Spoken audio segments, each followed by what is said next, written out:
I suppose that you should be commended for finally setting the record straight, but frankly, Mrs. Slater, I am unimpressed with your belated impulse to confess. You staged a reprehensible hoax on Miss Smythe and the Commonwealth of Pennsylvania. I realize that now. Greenlee Smythe doesn't belong in prison. And what prompted this so-called revelation, Mrs. Slater? I can actually answer that, Your Honor. And you are? Greenlee Smythe. Your Honor, I'd like to move for a short recess. Please just sit down, Mr. Montgomery. Your Honor, I need to confer with my client. I know, but I need to get to the bottom of this. Miss Smythe, will you please come forward? No. Greenlee, stop. No, please, don't do this, Greenlee, come on. Bailiff, will you swear in Miss Smythe? What is your name? Greenlee Smythe. I object, Your Honor. Be quiet and sit down.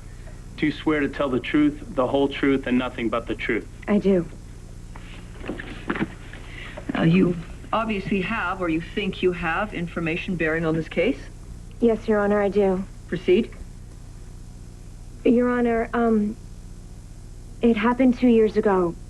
Kendall Slater is my best friend. I was desperate to have a child with the man I was married to at the time. My husband didn't want to have one, but I was determined to conceive. Miss Smythe, the story seems far afield from the issues we're weighing today. I know, Your Honor, but the fact is we wouldn't be here if it wasn't for a series of events that happened in a fertility clinic a very long 2 years ago. My rage, my bitterness, my public threat to sue for custody for Ryan and Kendall's son, my obsession with wanting to have Ryan Lavery's child, the fact that I virtually stalked Kendall and her children when I was told to stay away. All of these things made Kendall believe that I was planning on kidnapping her baby. I wasn't, but even I could see why she would believe that. Your Honor, if I may address the court. Are you finished, Miss Smythe? Yes, I am. All right, Mr. Montgomery, but keep it brief. I will, Your Honor.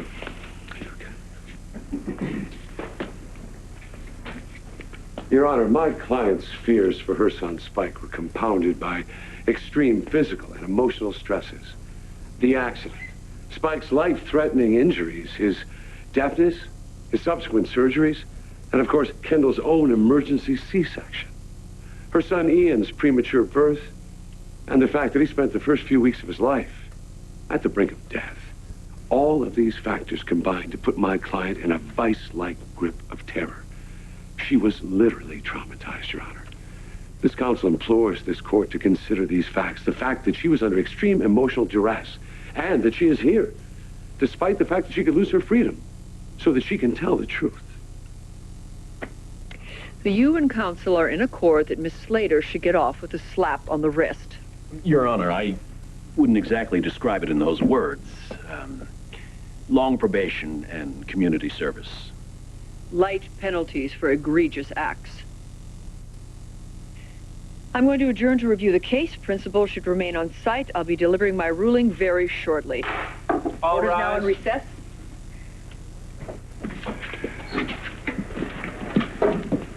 Thank you.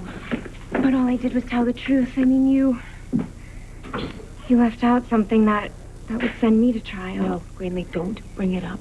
Don't. But Kendall, I did take Spike that night. The night of the accident, I did. And you told everyone all the bad things you did, but you left out that I almost ran away with your son. Full excuse for a staggering range of heinous acts. I'm not inclined to indulge the self-pitying of whining criminals. However, in this case, the wronged individual has made a persuasive case for her tormentor.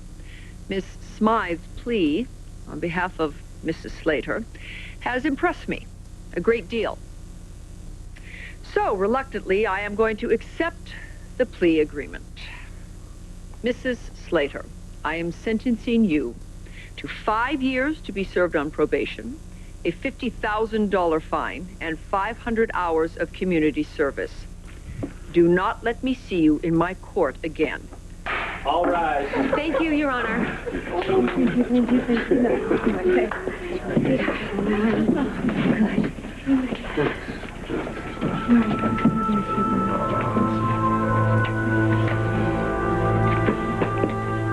going to confess everything. You were right about me.